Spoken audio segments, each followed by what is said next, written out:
తెలంగాణ రాష్ట్ర కార్మిక మైనింగ్ శాఖ మంత్రి డాక్టర్ వివేక్ వెంకటస్వామిని ఈ నెల 6వ తేదీన గోదావరి కడికి వస్తున్నట్లు మాల మహానాడు నాయకులు గుమ్మడి కుమారస్వామి, ఐఎన్టీయూసీ నాయకులు బాబర్ సలీం పాషా తెలిపారు. రాష్ట్ర మంత్రిగా పదవి బాధ్యతలు స్వీకరించి తొలిసారి పారిశ్రామిక ప్రాంతానికి వస్తున్న వివేక్ వెంకటస్వామిని స్థానిక ఆర్కే గార్డెన్లో ఘనంగా సన్మానించనున్నట్లు చెప్పారు. ఈ మేరకు శుక్రవారం ఉదయం స్థానిక ప్రెస్ క్లబ్ లో ఏర్పాటు చేసిన మీడియా సమావేశంలో వారు మాట్లాడుతూ కాకా వెంకటస్వామితో పాటు ఆయన తనయులు వినోద్, వివేక్ వెంకటస్వామిలకు కార్మిక శాఖ మంత్రిగా బాధ్యతలు స్వీకరించే అవకాశం రావడం అరుదైన రికార్డుగా పేర్కొన్నారు. పెద్దపల్లి ఎంపీగా, చెన్నూరు ఎమ్మెల్యేగా కాకా కుటుంబం నుండి 3 వ్యక్తులు ఎన్నిక కావడం కూడా అరుదైన విషయంగా పేర్కొన్నారు.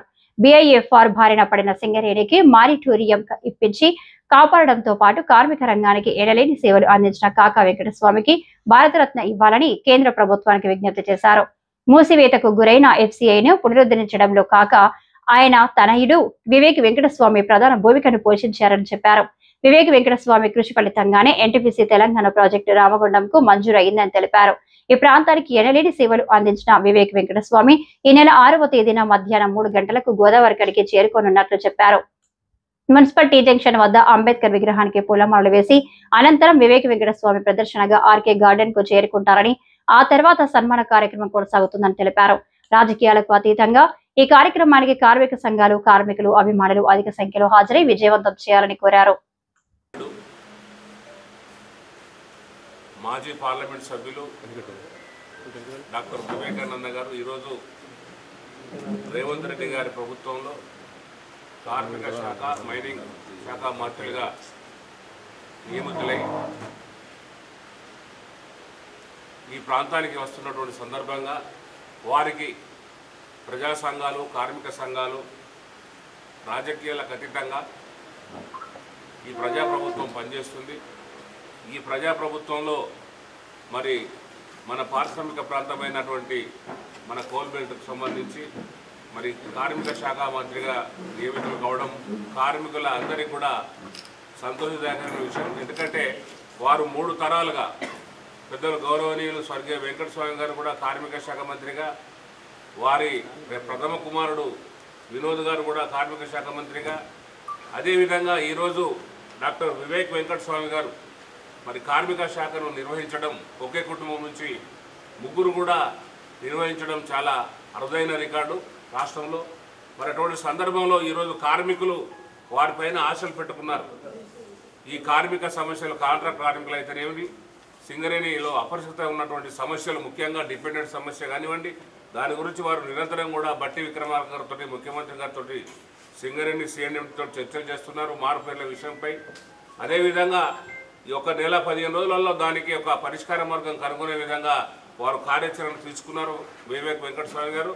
మరి వారు తప్పకుండా కార్మికులకు, బడుగు బలైన వర్గాలకు, SC, ST, మైనార్టీ వర్గాలకు సంక్షేమాన్ని కోరేటువంటి వ్యక్తుల్లో డాక్టర్ వివేక్ వెంకటస్వామి గారు ప్రథమ స్థానంలో ఉంటారు. మరి అదేవిధంగా వారి కుమారుడే ఇప్పుడు మనకు ప్రస్తుతం పార్లమెంట్ సభ్యులుగా ఉన్నారు. మరి అది కూడా చాలా రికార్డైన విషయం. ఎందుకంటే పెద్దపల్లి నుంచి 3 తరాలుగా గిన్నిస్ బుక్లో ఎక్కాలి అసలు. వెంకటస్వామి గారు, వారి కుమారుడు వివేక్ గారు, వివేక్ గారి కుమారుడు వంశీబాబు గారు కూడా మరి పార్లమెంట్ సభ్యుడు ఎన్నికైన. అదేవిధంగా చెన్నూరులో కూడా ఒక రికార్డు ఉన్నది. వెంకటస్వామి గారు 54లో, అదేవిధంగా వినోద్ గారు, మరి మొన్న వివేక్ వెంకటస్వామి గారు కూడా 3 కూడా ఒకే 2 ప్రాంతాల నుంచి, ఒకే కుటుంబం నుంచి ఎన్నికైనటువంటి అరుదైన రికార్డు మరి రాష్ట్రంలో ఉంది. కాబట్టి ఇది తప్పకుండా గిన్నిస్ బుక్లో కానీ, లిమ్కా రికార్డ్ ఆఫ్ బుక్లో కూడా నమోదు చేయాలని కూడా మేము డిమాండ్ చేస్తున్నాం. అదేవిధంగా మేము గతంలో కూడా మన రాష్ట్ర కేంద్ర ప్రభుత్వాన్ని డిమాండ్ చేసినాం. కార్మిక శ్రామిక బంధుగా బిరుదాంకితులైనటువంటి మరి 101 కార్మిక సంఘానికి, ఆదిలాబాద్ నుంచి శ్రీకాకుళం వరకు 101 కార్మిక సంఘానికి నాయకత్వం వహించినటువంటి స్వర్గీయ వెంకటస్వామి గారికి భారతరత్న ఇవ్వాలని మేము డిమాండ్ చేస్తున్నాం ఈ సందర్భంగా. ఎందుకంటే వారు కార్మికులకు, సింగరేణి కార్మికులకు పెన్షన్ విధానం తీసుకొచ్చి, అదేవిధంగా 75,000 మంది గుడిసెవాసులకు పట్టాలు ఇప్పించినటువంటి ఘనత, సింగరేణి ప్రాంతాల్లో కూడా సుమారు 25,000 మంది మరి సింగరేణి కార్మికులకు 22,000 పట్టాలు ఇప్పించినటువంటి చరిత్ర వారిది. కాబట్టి ఈ అరుదైనటువంటి ఒక అవకాశాన్ని మరి కేంద్ర ప్రభుత్వం, నరేంద్ర మోడీ గారు తప్పకుండా వెంకటస్వామి గారి యొక్క పేరు భారతరత్నకు పరిశీలించవలసిందిగా ఈ సందర్భంగా మేము కోరుతున్నాం. అదేవిధంగా మన ప్రాంతపు సుపరిచితులు దశాబ్దాల వారీగా పెద్దపల్లి జిల్లా, ఉమ్మడి కరీంనగర్ జిల్లాకు పరిచితులైనటువంటి గౌరవనీయులు పెద్దలు కీర్తిశేషులు వెంకటస్వామి గారి యొక్క ఆశీస్సులతో ఈ ప్రాంతంలో ప్రతి ఒక్కరికి తెలిసినటువంటి విషయం. ఎన్నో పెద్ద పెద్ద కార్యక్రమాలు ఈ ప్రాంతంలో ఆనాడు జరిగినవి. వారు 4 దఫాల ఇక్కడ గెలవడం ఎంపీగా, 2 సార్లు కేంద్రం లోపల ఇందిరాగాంధీ ప్రభుత్వంలో యూనియన్ మినిస్టర్గా, మరి అదేవిధంగా పివి నరసింహారావు గారి యొక్క హయాంలో కూడా ఇటు లేబర్ మినిస్టర్, ఇటు జౌళి శాఖ మంత్రిగా పనిచేశారు. మరి సిద్దిపేట నుంచి కూడా 3 పర్యాయాలు వాళ్ళు ఎంపీగా పనిచేశారు. మరి దాని తర్వాత డాక్టర్ వివేక్ గారు వారి యొక్క కుమారుడు ఇదే పెద్దపల్లి నుంచి మెంబర్ ఆఫ్ పార్లమెంట్గా గెలవడం జరిగింది. మరి ఆయన కూడా ఈ ప్రాంతానికి మరిచిపోయినటువంటి సేవలు చేసినటువంటి దాఖలాలు ఉన్నాయి. వినోద్ గారు లేబర్ మినిస్టర్గా చెన్నూరు నుంచి గెలిచి ఉన్నప్పుడు కూడా ఆయన హయాం లోపల కూడా ఏపీ మినిమం వేజ్ అడ్వైజరీ బోర్డుగా నాకు ఒక అవకాశం వచ్చింది. షెడ్యూల్ 1 and 2 ఎంప్లాయ్మెంట్స్ అంటే 65 + 8 + 4 అడిషనల్గా ఎంప్లాయ్మెంట్స్ అంటే అడవి ప్రాంతం నుంచి మొదలు పెట్టుకుంటే ఎడ్యుకేషనల్ ఇన్స్టిట్యూషన్స్ వరకు ఉన్నటువంటి వేతనాల లోపల సవరణ చేసేటువంటి అవకాశము వారి కొడుకు నేను కలిసి రాజశేఖర రెడ్డి గారి ప్రభుత్వంలో చేశాము. అదే హయాంలో వెంకటస్వామి గారి యొక్క ఆశీర్వాదంతో తరాల నుంచి మన గోదావరి ఖనిలో పట్టాలు ఇప్పియాలా అనేటువంటి ఒక కార్యక్రమాన్ని వారు యుద్ధ ప్రాతిపదికగా తీసుకొని ఇక్కడ 2000కు పైచిలుకు మందిని కూడా ఇక్కడ ఇప్పించారు.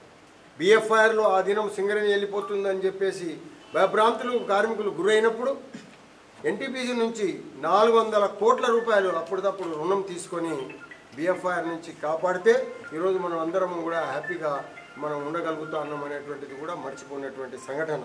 మరి అదేవిధంగా డాక్టర్ వివేక్ గారు మెంబర్ ఆఫ్ పార్లమెంట్ ఉన్నప్పుడు, కాంగ్రెస్ ప్రభుత్వం కేంద్రంలో ఉన్నప్పుడు, మన్మోహన్ సింగ్ గారు ప్రధానిగా ఉన్నప్పుడు, సోనియా గాంధీ చైర్పర్సన్గా ఉన్నప్పుడు ఈ ఎఫ్సిఐ మూతపడిపోయినటువంటి దాఖలా మనకు అందరికీ తెలుసు. వెంకటస్వామి గారు కోపు చైర్మన్ ఉన్నప్పుడు పార్లమెంట్ సభ్యులను తీసుకొచ్చేసి కూడా ఎఫ్సిఐ గురించి ప్రయత్నం చేశారు. ఆ ప్రయత్నాన్ని తనయుడైనటువంటి వివేక్ గారు ముమ్మరంగా ప్రయత్నం చేసి కొట్లాడి 10,000 కోట్ల రూపాయలు ఏదైతే అప్పుండేనో దాన్ని ఫర్టిలైజర్ సిటీని వైప్ ఆఫ్ చేసి మరి ఈరోజు ఆ యొక్క కార్యక్రమం ఆ యొక్క ఇండస్ట్రీ ఆర్ఎఫ్సిఎల్ వచ్చిందంటే కేవలము కాంగ్రెస్ ద్వారా యూపీఏ చైర్పర్సన్ సోనియా గాంధీ యొక్క ద్వారా వెంకటస్వామి గారి ఆశీస్సులతో వారి సుపుత్రుడు చేసినటువంటి డాక్టర్ వివేక్ గారి యొక్క శ్రమ అని చెప్పక తప్పదు. ఈ మీడియా సమావేశంలో నాయకులు బంధారపు మల్లికార్జున గౌడ్, గోవర్ధన్ రెడ్డి, బండి సదానందం యాదవ్, విజయ్ మోహన్, దుబాసి మల్లేష్, రాచకొండ కోటేశ్వర్లు, జీన్స్ నర్సింగ్ దొర, వెంకటేష్, తిరుపతి, కలవేణి సర్జు, గడ్డం మధు, కేతావత్ కృష్ణ, మద్దెల శ్రీను, చందర్ తదితరులు పాల్గొన్నారు.